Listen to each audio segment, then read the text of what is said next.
नमस्कार। नमस्करोमि सादरम्। स्वागतमत्र भवतां सर्वेषामपि संस्कृतानुरागिणां, संस्कृत छात्राणां, संस्कृत विदुषां, संस्कृत कर्मिणां च सीईसी गुरुकुल व्याख्यान में आप सबका स्वागत है। नीति शतकम की अंग्रेजी और हिंदी व्याख्या हम लोग सुनते आए हैं और ये चौथा व्याख्यान का प्रथम भाग है। इसमें हम थोड़ी सी पुनरावृत्ति करेंगे और उसके बाद आगे बढ़ेंगे। मैंने बहुत सारे नीति शतक के ग्रंथ इस व्याख्यान की तैयारी में देखे, तो इसका जो ऑर्डर है यानी कि शतकम सेंचुरीज 100 श्लोक, लेकिन 110 श्लोक 10 और कहीं से इसमें ड्यूरिंग द टाइम या इन द मतलब जो कोर्स ऑफ टाइम है उसमें मिला दिए गए हैं। विभिन्न एडिशन है, उसमें ऑर्डर आगे पीछे किया हुआ है। तो हम एक बहुत ही सर्व स्वीकार्य ऑर्डर, जैसे कि मैंने आपसे कहा था मूर्ख पद्धति, विद्वत पद्धति, शौर्य पद्धति, मान, ऐसे पद्धति से महाकवि भर्तृहरि जी ने ये पद्यों को रखा है।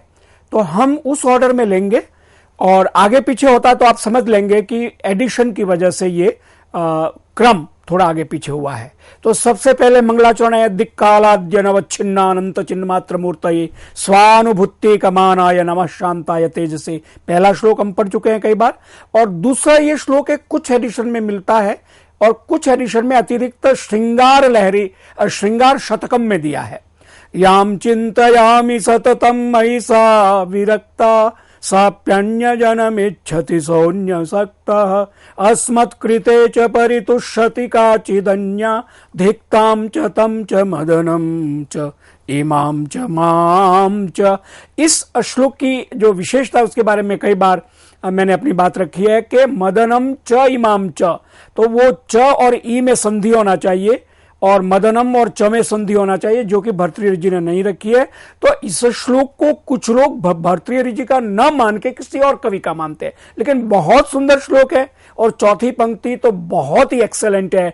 धिक्ताम च तम च मदनम च इमाम च माम च, ये जो पूरी कथा है उसको इसमें ले लिया गया, इसलिए इसको द्वितीय नंबर पे हमने पढ़ा है। तीसरा श्लोक यहां से मूर्ख पद्धति शुरू होती है। अज्ञ सुखमाराध्य सुखतरमाराध्यते विशेषज्ञ ज्ञान लव दुर्विदग्धम ब्रह्मापि नरम नरंजयति, इसको हम पढ़ चुके हैं। और चौथा पिछले तीसरे व्याख्यान में हमने देखा प्रसह्य मणिमुद्धरेन मकर अवक्त दृष्टांतरात समुद्रमपि संतरेत प्रचल दूर्मिमालाकुलम भुजंगमपि कोपितम शिरसि पुष्पवद्धारयेत न तो प्रतिनिविष्ट मूर्ख जन चित्तमाराधयेत। इसको हमने देखा कि किस तरह से उद्धरेत और प्रचलेत और धारयेत और आराधयेत, प्रत्येक पंक्ति में ये विधिलिंग का धातुओं का रूप है। तो पिछले व्याख्यान में हमने इस बात पे कहा था कि संस्कृत अभ्यास.in करके जो वेबसाइट है उसमें आप जाएंगे तो धातुओं के रूप आपको आसानी से मिलेंगे। शब्दों के रूप, मकर शब्द का मैंने रूप आपके सामने रखा था, ये एक विशेष बात आगे भी मैं आपको कहूंगा। इसके बाद पांचवा श्लोक जो तीसरे व्याख्यान के दूसरे भाग में हमने लिया था, लभेत सिकतासु तैलमपि यत्नतः पीडयन् पिबेच्च मृगतृष्णिकासु सलिलम पिपासार्दितः कदाचिदपि पर्यटन छशविषाण मासादयेत न तो प्रतिनिविष्ट मूर्ख जन चित्तमाराधयेत। ये चौथी पंक्ति चौथे श्लोक के बराबर पांचवें श्लोक में भी रखी है और वही बात कही है इसमें। छठा श्लोक हमने लिया था व्यालंबालम मृणाल तंतु बिरसो रोद्धुम समुजृंभते भेत्तुम वज्रमणि शिरीष कुसुम प्रांतेन सन्नह्यति माधुर्यं मधुबिंदुना रचयितुम क्षाराम्बुधेरीहते नेतुम वांछति यः खलान् पथि सताम सूक्तै सुधास्यं दिभिः। इस श्लोक में हमने समुज्जृंभते का रूप आपको मैंने दिखाया था कि जृंभते, उज्जृंभते, समुज्जृंभते कैसे संस्कृताभ्यास.in उससे लेके मदद हमने सब रूप आपको आपके सामने रखे थे। और इस श्लोक के छठे श्लोक की व्याख्या के बाद सातवां लिया था स्वायत्तमेकांत गुणम विधात्रा विनिर्मितम छादनमज्ञताया विशेषतः सर्वविदाम समाजे विभूषणम मौनम पंडितानाम, विभूषणम मौनम पंडितानाम। इस श्लोक की खास बात के जो चतुर्थ पंक्ति अर्थांतर न्यास के रूप में है कि अपंडितानाम मौनम विभूषणम, या अपंडितानाम विभूषणम मौनम, इस तरह से इसको हमने समझा था। और ये 8वां श्लोक जहां हमने पिछले व्याख्यान को पूरा किया था समाप्ति में शिखरणी छंद में, यदा किंचिद्योहम द्वीप इव मदांधः समभवम् तदा सर्वज्ञोऽस्मित्यभवदवलिप्तम् मम मनः, यदा किंचित किंचित बुधजन सकाशादवगतम् तदा मूर्खोऽस्मीति ज्वर इव मदो में व्यपगतः। इस श्लोक की व्याख्या, शब्दान्वय, संधि विच्छेद, अंग्रेजी हिंदी मीनिंग सब मैंने दे चुका हूं, लेकिन एक बात जो मैं आज आपके साथ में शेयर करना चाहता हूं इस व्याख्यान में, समभवम, अभवत अभवताम, अभवन भू धातु का लंग लकार का रूप, जिसमें अभवम उत्तम पुरुष एक वचन में बनेगा और सम उपसर्ग पूर्वक समभवम, माने द्वीप इव मदांधा, हाथी की तरह मैं मदांध हो गया था जब मैं किंचित कम जानता था, किंचित ज्ञ था। अब द्वीप शब्द जैसे है तो सभी संस्कृत अध्येता या जो भी संस्कृत का अध्ययन करना चाहते हैं भाषा का, और जो स्टूडेंट है, उन सब के लिए मेरी एक विनम्र सुझाव कहूंगा। ये देखिए, ये उसका स्क्रीनशॉट लेके आपके सामने आया हूं। ये एप्लीकेशन मोबाइल में आपके पास, स्मार्टफोन ऑलमोस्ट सबके पास होता है, उसमें डाउनलोड कर सकते हैं। और इसकी क्रेडिट, इसका यश जाता है प्रोफेसर मदन मोहन झा, जो बहुत काम कर रहे हैं। हमारे जो संस्कृत के जितने भी ग्रंथ हैं उनको वो सब इलेक्ट्रॉनिक मीडिया पर उनके एप्लीकेशन बनाकर अपलोड कर रहे हैं और सबके लिए सुलभ हो रहा है। मैं आपके साथ में ये भी शेयर करना चाहूंगा कि 1974 में जब आकाशवाणी में संस्कृत समाचार शुरू हुए 30 जून 1974 को, तब हमारे पास ये सुविधा नहीं थी। हम लोगों ने कार्य आरंभ किया, लेकिन कोई शब्द है उसका रूप देखने के लिए, या उसका वो पुल्लिंग है या स्त्रीलिंग है, अजंत पुल्लिंग है या स्त्रीलिंग है या नपुंसकलिंग है, अकारांत है, उभयलिंगी है, ये देखने के लिए हमें बड़े बड़े जो डिक्शनरीज हमने हार्ड कॉपीज रखी थी वो देखना पड़ता था। लेकिन आज आप सबके लिए ये सुविधा हो गई है, टीवी और आकाशवाणी के जो ट्रांसलेटर है या कोई भी ट्रांसलेशन करता है, अनुवाद करता, भाषांतर करता, उनके लिए कि किसी शब्द जैसे द्वीप है, द्वीपः माने हाथी, द्वीप इव मदांधा समभवम, तो अब द्वीप शब्द अमरकोश में, शब्दकल्पद्रुम में, वाचस्पत्यम में, सर मोनियर विलियम्स की डिक्शनरी में, आप्टे की डिक्शनरी में क्या इसके अर्थ दिए हैं, यह देखने के लिए आपके मोबाइल से, आपके लैपटॉप से आप इसको देख सकते हैं। ऑनलाइन एप्लीकेशन है, अमरकोश करके आप डाउनलोड कर सकते हैं, वहीं से मैंने ये स्क्रीनशॉट लिया है। तो केवल नमूने के रूप में आपके सामने रखता हूं। द्वीपः पुल्लिंग शब्द है, ये शब्द कल्पद्रुम की स्क्रीनशॉट है उसका। द्वाभ्याम शुंड मुखाभ्याम पिबती इति द्वीपा, पा धातु उसके क प्रत्यय करेंगे, यानी कि दो सूंड रूपी जो उसका मुख है उससे जो पीता है, यानी कि पहले वो सूंड में पानी लेता है हाथी, फिर उसी सूंड को अपने मुख में डालता है, तो शुंड मुखाभ्याम पिबती इति द्वीपा, पा धातु से बनेगा, और हस्ती माने हाथी। इत्यमराह, ये अमरकोश में ये दिया गया है, और उसमें कौन से अध्याय, मतलब वर्ग का कौन सा अध्याय है, कौन सा श्लोक है, 2, 8, 34 दिया है। और उदाहरण भी दे दिया, माघ कवि हुए हैं, शिशुपाल वधम उनका महाकाव्य है, उसके 3रे सर्ग का 67वां श्लोक है। तेजो महद्भिस्तमसेव दीपैरसंबा संबाधयाम बभूवे, ये शिशुपाल वध जो कि बड़ा उत्कृष्ट 3 महाकाव्यों में से एक माना जाता है, उसमें ये द्वीप शब्द तृतीया बहुवचन में द्वीपै ही असंबाधयाम बभूवे इस तरह से प्रयोग किया गया है। पुल्लिंग में एक इसका अर्थ होता नाग केसरः, केसर हम जानते हैं, नाश केसरः, रत्नमाला में ये दिया गया है। अब इसी तरह से हम देखें ये आपके सामने अमर कोश में क्या दिया है, द्वीप पुल्लिंग शब्द है, अर्थांत हस्ती। समानार्थक शब्द कितने हैं, दंतेन, दंतावल, हस्तीन, द्विरद, करी, गजाहा, ये सारे शब्द आ गए। इस लाइन को हम जैसे बढ़ाएंगे आप एप्लीकेशन में तो बड़े सारे इसके अव्यय दिए गए हैं। और आगे देखे, दंती, दंतावली, हस्ती, द्विरदो, नेकपो, द्विपा, मतंगजो, गजो, नागः, कुंजरो, वारणः, करी। अब ये उसी में हमें हाथी के इतने सारे पर्यायवाची सिनोनिम्स मिल गए। दंतीन शब्द है उसका, दंती, दंतीनो, दंतीना, दंतावलो, दंत आवल, दंतावलो, ये एक एक पर्यायवाची। हस्ती, हाथी। द्विरद, अनेक पो, अनेक पो माने केवल सुन से नहीं, सुन और मुख से, इसलिए अनेक पो, अनेक ही पिबती थी, अनेक पो। द्विरदो, द्विरद बोलते हैं दांत को भी बोलते हैं जिसके बड़े दांत हो। द्विपह, ये तो शब्द हमने देख लिया। मतंगजो, गजो, गज, गज गच्छति थी गजः। नागः, न अगः नागः या न गच्छति थी नागः। कुंजरः, वारणः, करी, ये सारे पर्यायवाची शब्द हस्ती के द्वीप के हैं। और उसके जो अवयव है, जैसे गजगंडः, उसका जो माथा है गजगंड कहेंगे। मदजलम, उसको जो मद झरता है उसमें, उसको मदजलम कहेंगे। गज मस्तकौ, गज ललाटः इत्यादि। और ये पुल्लिंग है और फिमेनिन होगी वो हस्तिनी कहा जाएगा। जो हाथी की पत्नी होगी वो हस्तिनी कहेंगे। इसी तरह से द्वीप को वाचस्पत्य में एक और डिक्शनरी है, उसमें पुम स्त्री, द्वाभ्याम मुखशुंडाभ्याम पिबती, और पा धातु से का प्रत्यय जो पहले हम देखा है। इसी तरह से ये आप लोग एप्लीकेशन को देख के जहां भी आपको शब्द के अर्थ जानने हैं, उसकी व्युत्पत्ति जाननी है कि कैसे वो शब्द बना, आपको इस एप्लीकेशन में देखने को मिल जाएगा।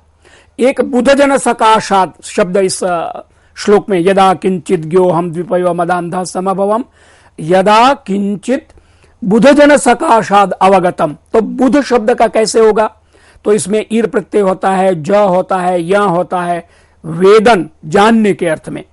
वेदना, दुख, और वेदन माने ज्ञान भी होता है। वेद जिसको हम कहते हैं, वेद माने ज्ञान। कवि कल्पद्रुम जो कोश है उसमें इसको दिया गया कि भ्वादिगण में पठित है, उभयपदी है, और सकारांतक कहेंगे या उभयपदी, और सेठ माने जहां इट होता है वो सकर्मक धातु है, और सेठ है, इट होता है।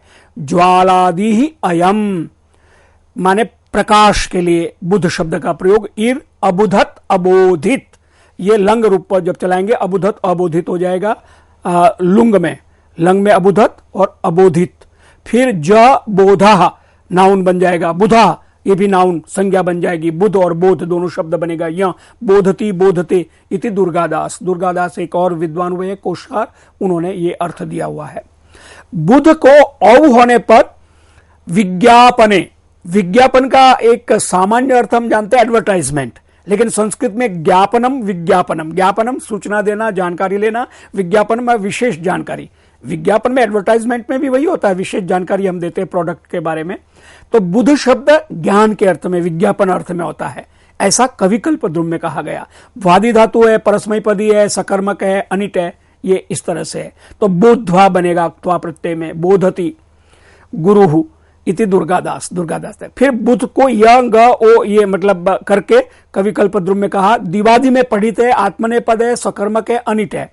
य और ग प्रत्यय करेंगे तो बुध्यते शास्त्रम सुधी ही, जो सुधी है, बुद्धिमान है, वो शास्त्र का को जानता है, समझता है, इस अर्थ में। औ प्रत्यय करेंगे बुद्धा बन जाएगा। इति दुर्गादास।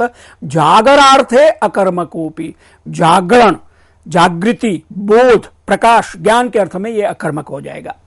केवल मैंने आपके सामने यह रखा है कि बुध शब्द जो है उसके किस प्रकार से कवि कल्पद्रुम में और इस तरह से प्रापुरुदवंदंतम बुबुधे चादि पुरुषः, आदि पुरुषो विष्णुश्च बुबुधे योग निद्राम जहो इत्यतत, उसके टीका में ये दिया हुआ है श्लोक।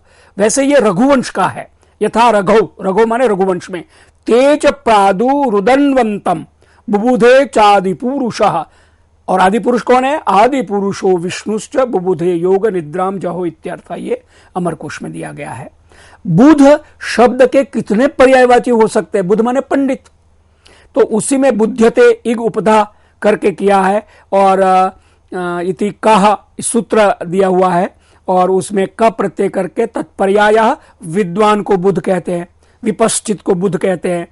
ये सब विद्वान वाइज मैन के पर्यायवाची संस्कृत के हैं, जिसको हम इंटेलिजेंट, एक्सपर्ट या स्कॉलर बोलते हैं। विद्वान, विपश्चित, दोषज्ञ, सन, सुधी, कोविदः, धीरः, मनीषी, ज्ञः, तज्ज्ञः, प्राज्ञः, संख्यावान, पंडितः, कविः, धीमान, सूरिः, कृति, कृष्टि, लब्धवर्ण, विचक्षण, दूरदर्शी, दीर्घदर्शी, ये अमरकोश में ये सारे पर्यायवाची शब्द दिए हैं। और इसी प्रकार कविता वेदी, वक्ता च, कितने सर 40 के करीब कवि ही, जटाधर ने इसमें दिया हुआ है। नवरत्न में इस बात को भी कहा गया है।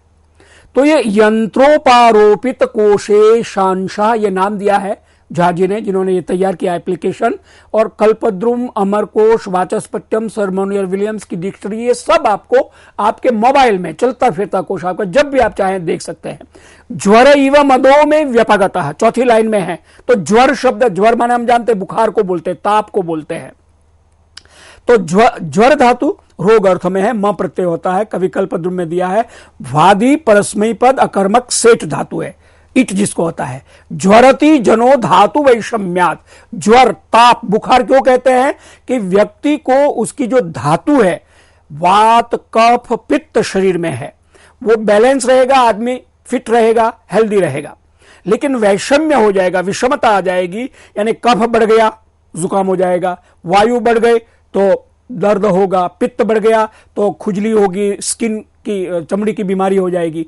तो जो धातु वैषम्य होने से ज्वरति जनो धातु वैषम्यात या ज्वरयति, दुर्गादास ने कहा है। ज्वर माने जिसको बीमारी आ जाती है या आदमी की पीड़ा जो होती है, इसलिए ज्वर कहते हैं ताप को, बुखार को। ज्वर पुल्लिंग है, ज्वरति जीर्णो भवति अनेन, एक और अर्थ दिया, जिससे शरीर जीर्ण होता है, इसलिए ज्वर कहते हैं। ज्वर और प्लस करणे घई और भाव में घई करेंगे संज्ञा पूर्वक, त्वात वृद्धि अभाव हो जाएगा। ज्वरणम, ज्वर भी कहेंगे, ज्वरणम भी कहे। स्वनाम ख्यात रोग, ज्वर का अपने आप में आप सब जानते हैं, टेम्परेचर को, बुखार को बोलते हैं। तत्पर्याय जूर्ति, उसका सिनोनिम है जूर्ति, ऐसा अमरकोश में दिया हुआ है, उसका पर्याय जूर्ति है। और ज्वरी ही भी बोलते, आतंक भी बोलते, रोग पृष्ठ भी बोलते, महागदह, अगदह बीमारी को कहते हैं, महागदह माने बहुत बड़ी बीमारी है ये राज निर्घंट एक ग्रंथ है, उसमें ये सब नाम दिए हैं। तापकः, जैसे ना मुझे गब्बर जैसे शोले में बोलता है मुझे बड़ा ताप था, ये तापकः माने बहुत ज्यादा गर्मी या जो हीट हो जाती शरीर में। तापकः, संतापः इति शब्द रत्नावली ग्रंथ में ये शब्द। तो ये विस्तार मैं नहीं करूंगा, इस तरह से मैंने आपके सामने ये कुछ कोश के और इस एप्लीकेशन की स्क्रीनशॉट रखे, जिससे कि आप नए नए शब्द देख सके, और किसी शब्द के जेंडर के बारे में आपके डाउट है तो उसको आप इसमें से कंफर्म कर सकते हैं और अर्थ समझ सकते हैं। आइए अब हम आज का ये 9वां श्लोक शुरू करते हैं। बड़ा श्लोक है, जिसमें वही मूर्ख पद्धति में अभी ये श्लोक चल रहा है। कृमिकुलचितम लाला क्लिन्नम विगंधिजुगुप्सितम, मालिनी छंद है। निरुपम रसम प्रीत्याखादन नरास्थि निरामिषम, खादन नरास्थि, तो कहीं कहीं खरास्थि भी है। नरास्थि नर की अस्थि, आदमी की जो हड्डी है, लेकिन कहीं पाठ भेद में खरास्थि किया, खर माने पशु या गधा जिसको कहते हैं, उसकी हड्डी है। सुरपतिमपि श्वपार्श्वस्थं विलोक्य न शंकते, नहि गणयति क्षुद्रो जंतु परिग्रह फलगुताम। अब इसका अर्थ अगर हम सीधा, थोड़ा कठिन है। क्षुद्र जंतु माने क्षुद्र प्राणी, नीच मानव क्या करता है? परिग्रह फलगुताम, जो स्वीकार करता है। परिग्रह माने पकड़ लेना, जिसको अपने स्वीकार कर लेगा, ये मैं हड्डी खाऊंगा ऐसा कुत्ता समझता है, तो उसकी फलगुता माने निरर्थकता, नहीं गणयति, वो नहीं समझता है। वो कैसा है? तो उसके बारे में हम केवल थोड़ा अर्थ समझ ले। संधि विच्छेद निहि उप निरुपम हो जाएगा। नरास्थि या खरास्थि शब्द है, खर अस्थि। निहि आमिषम निरामिषम हो जाएगा। सुरपतिम अपि, सुरपतिम अपि हो जाएगा।